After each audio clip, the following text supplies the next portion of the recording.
old witch was dead, and his people hung him in a tree, up among the branches in a grove that they used for a burial place. They wrapped him tight in old deer hides and took out his heart. Sometime after this in the winter, an Indian and his wife came along looking for a good place to spend the night and get out of the wind. They saw a grove and a large tree that would shelter them, and underneath it they built a fire. When their supper was over, the woman looking up saw long dark things hanging among the tree branches.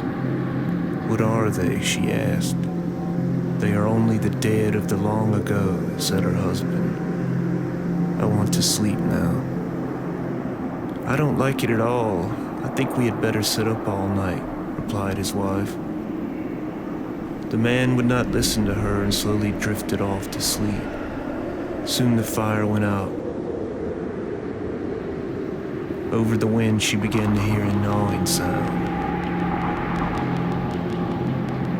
About dawn, just before first light, she could not stand it any longer and reached out and tried to wake her husband, but he would not wake. She thought he was sound asleep. The gnawing had stopped. When daylight finally came, she again tried to wake her husband, but he would not move. She grabbed him by his coat and turned him over. He was dead, with the left side of his face gnawed away and a hole in his chest where his heart used to be.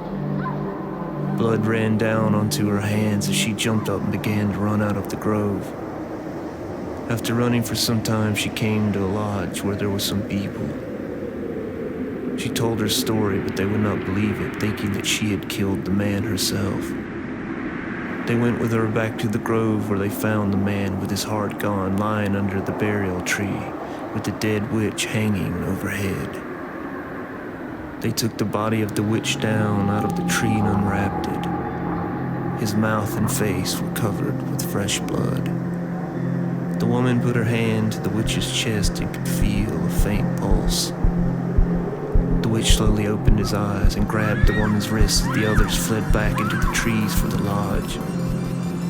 She was never seen again, and no one ever dared to venture back out to the witch tree.